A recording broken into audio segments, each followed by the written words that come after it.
Certificate విద్యార్థులకు పోవాలన్నా వాళ్ళకు ఇలాంటి సర్టిఫికెట్ పోవడం వల్ల విద్యార్థులకు రావాల్సిన స్కాలర్షిప్ లాంటి సమస్యలతో కూడా పేదలు ఇబ్బంది పడతా ఉన్నారు. అందుకని సిపిఎం పార్టీ కోరుతా ఉంది, ఎక్కడైతే కరెంటు పోల్ అవసరమో పేదలు ఉన్నటువంటి ప్రాంతాలన్నింటినీ కూడా కరెంట్ పోల్ వేసి బిగించాలని చెప్పేసి వాళ్ళకి నెంబర్లు వేయాలని చెప్పేసి ఇందిరమ్మ దరఖాస్తు పేదవాళ్లకు ఇందిరమ్మ ఇల్లు నిర్మాణం చేయాలని చెప్పేసి సిపిఎం పార్టీ ఈ సందర్భంగా డిమాండ్ చేస్తూ ఉంది.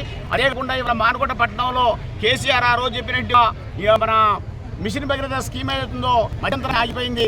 50% మాత్రమే అయింది, పూర్తయింది. ఇంకా 50% మంది పైప్ లైన్లు పూర్తి చేయలేదు. కాబట్టి ఆ 50 పైప్ లైన్లు మొత్తం పూర్తి చేసి ఇంటింటికి మిషన్ భగీరథ నీళ్ళు ఇవ్వాలని చెప్పేసి ఇవాళ పాత లైన్లకు నీళ్ళు ఇవ్వడం వల్ల చాలా మందికి చాలని నీళ్ళు వస్తూ ఉన్నాయి. అవి సరిపడలేదు, ప్రజలు తీవ్ర ఇబ్బందులు పడతా ఉన్నారు. కాబట్టి మిషన్ భగీరథ పనులను పూర్తి చేసి అందరికీ కూడా సఫిషియెంట్ వాటర్ను మంజూరు చేయాలని చెప్పేసి ఇంటర్నల్ కూడా అనేక కాలనీలలో వాళ్ళ సైడ్ డ్రైన్లు లేవు, రోడ్లు లేవు, తీవ్ర ఇబ్బందులు పడతా ఉన్నారు.